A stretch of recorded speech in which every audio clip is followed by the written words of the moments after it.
서부지법 난동 사태와 관련해서 당시에 이제 피의자들, 현재는 피고인들 계속 재판을 받고 또 심지어는 실형까지도 선고를 받고 있는 과정입니다. 그리고 혐의 중에 대부분은 특수건조물 침입 등의 혐의가 포함되어 있고, 경찰은 당시에 이제 이들에 대해서 정광훈 목사가 교사를 했다라고 일단은 보고 있는 상황입니다. 그래서 집회 현장에서 국민 저항권을 발동해야 된다라는 등의 이제 발언을 해서 결국에는 당시에 이런 폭동에 볼 수 있는 그런 폭력 사태를 사실상 유발한 교사를 했다라고 일단 보고 지금 압수수색을 진행하고 있는 상황이고, 지금 교회 탄압을 중지하라 이런 식으로 이 종교 탄압 얘기를 하고 있는데, 종교가 과거 우리가 있었던 소도 같은 곳이 될 수는 없는 것이죠.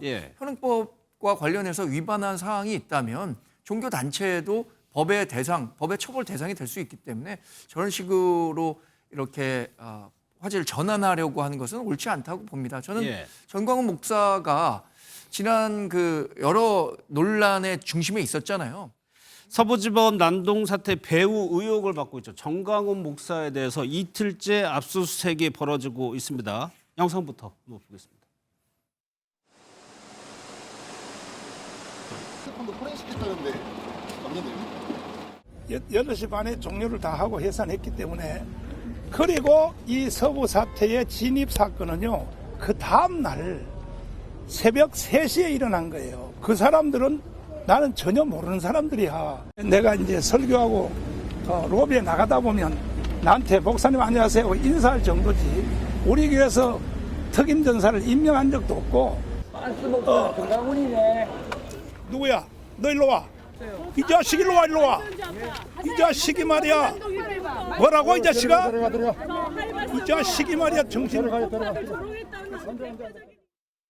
기자들과의 질의응답 과정에서 좀 저런 소동이 있었는데, 서정민 변호사, 이거는 그러니까 서부지법 난동 사태에 대해서 정광훈 목사가 구체적인 지시 같은 걸 내렸다고 경찰은 일단 보고 있는 것 같아요. 네, 그렇습니다. 사실 이제 서부지법 난동 사태와 관련해서 당시에 이제 피의자들, 현재는 피고인들 계속 재판을 받고 또 심지어는 실형까지도 선고를 받고 있는 과정입니다. 그리고 혐의 중에 대부분은 특수건조물 침입 등의 혐의가 포함되어 있고, 경찰은 당시에 이제 이들에 대해서 정광훈 목사가 교사를 했다라고 일단은 보고 있는 상황입니다. 그래서 집회 현장에서 국민 저항권을 발동해야 된다라는 등의 이제 발언을 해서 결국에는 당시에 이런 폭동에 볼 수 있는 그런 폭력 사태를 사실상 유발한 교사를 했다라고 일단 보고 지금 압수수색을 진행하고 있는 상황이고, 나오는 내용에 따라서는 보다 구체적인 혐의를 두고 조사를 이어나갈 것이다, 이렇게 예측이 됩니다. 정관재 대표님, 지금 압수수색 영장에 기재된 내용을 보면 신앙심을 이용한 가스라이팅이라는 표현이 등장하고,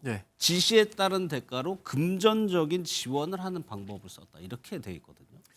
일단 전광훈 목사가 했었던 발언이 서부지법 난동에서 논란이 됐던, 지금까지 구속이 됐죠. 특임 전도사의 행동에 어떤 영향을 줄 수 있었는가에 대해서 전광훈 목사가 사전에 그 정도는 알고 있었다라고 검찰은 판단을 하고 있는 거겠죠. 실제 그것에 대한 인과관계를 어떻게 규명해내느냐가 전광훈 목사에 대해서 구속영장을 청구했었을 때 실제 법원에서 영장이 발부될 것인지 그렇지 않을 것인지에 대한 중요한 잣대가 될 것이라고 보고요.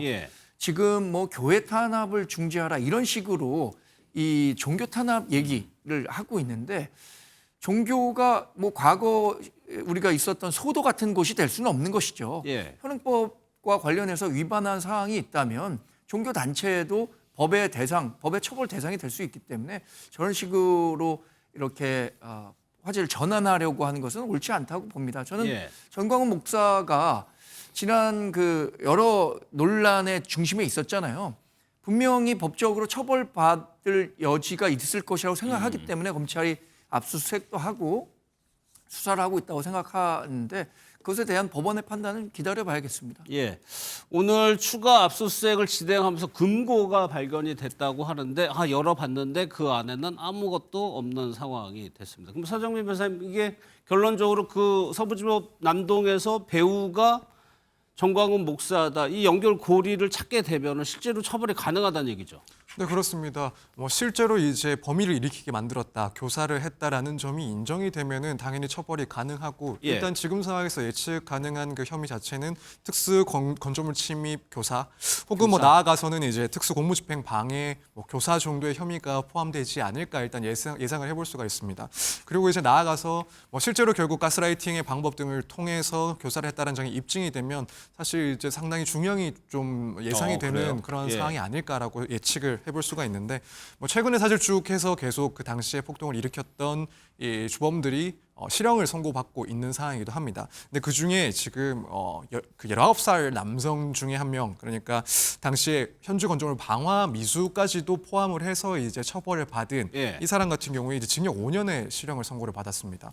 사실 이 경우에는 현주 건조물 방화죄라는 좀 더 중한 죄가 포함되어 있어서 동일하게 놓고 비교하기는 조금 힘들긴 하지만 최후의 그런 배후라고 지목될 정도로 혐의가 입증된다라고 한다면 정광훈 목사 역시도 이 정도까지 처벌도 그래요? 충분히 가능한 상황이 오지 않을까 이렇게 생각이 됩니다. 알겠습니다.